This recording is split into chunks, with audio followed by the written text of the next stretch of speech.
நான் 35 வருஷம் பாஸ்டர், கிட்டத்தட்ட ஆல்மோஸ்ட் 35 இல்லை 30 தாண்டிட்டோம், 32 இயர்ஸ் நான் பாஸ்டரோட வாழ்ந்துட்டேன்.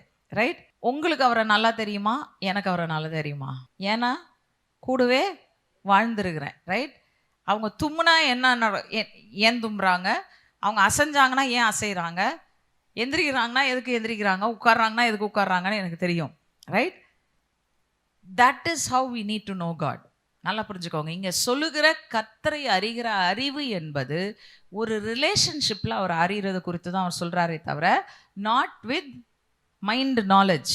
கரெக்டா? அந்த மைண்ட் நாலேஜ் இருந்து ஒரு பிரயோஜனமும் நமக்கு கிடையாது. சரியா? தேவனோடு கூட ஒரு உறவுக்குள் வந்து அவரை அறிகிற அறிவிலிருந்து இந்த மேட்டிமை என்ன செஞ்சிருமா? நம்மளை தடுத்து நிறுத்திடுமா. தேவனை அறிவதற்கு மிக முக்கியமாக நமக்குள் தாழ்மை தேவை. அதனாலதான் பிசாசு என்ன பண்றான்? பெருமையின் அரணை கொண்டாந்து நம்ம மனதில் கட்டிட்டா நம்ம தேவனை அறிய முடியாதபடிக்கு நம்மை தடுத்து நிறுத்த முடியும் என்று சொல்லி அவன் சொல்கிறான்.